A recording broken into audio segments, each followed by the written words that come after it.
ఇప్పటికీ కూడా ఇంకా జగన్మోహన్ రెడ్డి గారి మీద పడేయడం తప్ప గత ప్రభుత్వం చేసినటువంటి కార్యక్రమాలు అప్పుడు ఇచ్చినటువంటి సంక్షేమ పథకాలు సరే మీరు ఎలాగా ఇవ్వలేరు, మీ చేత కాదు. మీరు కేవలం ప్రజల తాలూకు ఆశల్ని, వారి నమ్మకాన్ని, వారు ఏదైతే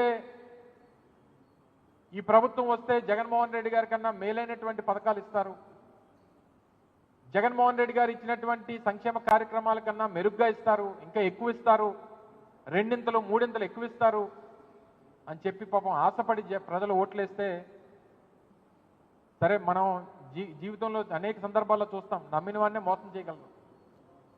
మనం ఎవరినైతే ఎక్కువ నమ్ముతామో వాళ్ళే మనల్ని మోసం చేయగలరు. ఆ రకంగానే గతంలో అనేక సందర్భాల్లో చంద్రబాబు నాయుడు గారు అంటే మోసం అని చెప్పి తెలిసిన గతంలో ఆయన 3 సార్లు ముఖ్యమంత్రిగా ఇచ్చినటువంటి మాటని ఎప్పుడు నిలబెట్టుకోకపోయినా ఆయన చూపెట్టినటువంటి ఆశని ఈరోజు ప్రజలు నమ్మి ఓట్లేసినందుకు మళ్ళీ నట్టేట ముంచేసినటువంటి కార్యక్రమాన్ని చేశారు. ఎక్కడ సూపర్ 6 సంబంధించి ఎన్నికల్లో అధికారంలోకి రావడానికి, ప్రభుత్వాన్ని ఏర్పాటు చేయడానికి ప్రధానమైనటువంటి ఒక ఆయుధంగా వాడుకున్నటువంటి సూపర్ 6 ఏమైపోయిందో తెలియదు. పోనీ ఇచ్చినటువంటి మాటను నిలబెట్టుకుంటారా అంటే ఆ నమ్మకం ప్రజలకు లేదు. ఎందుకు లేదు అని అంటే గతంలో నవంబర్లో 2024-25 సంబంధించినటువంటి బడ్జెట్ని సరే అధికారంలోకి వచ్చినటువంటి 6 నెలల తర్వాత మీరు బడ్జెట్ని ప్రవేశపెట్టారు.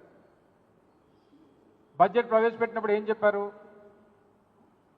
ఏదైతే అమ్మఒడి మీరు దాని పేరు మార్చి తల్లికి వందనం అని చెప్పి పేరు మార్చి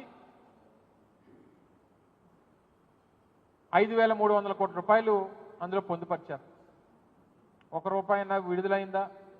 ఎవరికన్నా ఒక తల్లికో ఒక బిడ్డకో ₹1 ఇచ్చారా? లేదు. రైతు భరోసా కింద ఏదైతే మీరు అన్నదాత సుఖీభవ అని చెప్పి పేరు మార్చి మీరు చెప్పారో దానికి ఒక 1,000 కోట్ల రూపాయలు కేటాయింపులు చేశారు. ₹1 చెల్లించలేదు.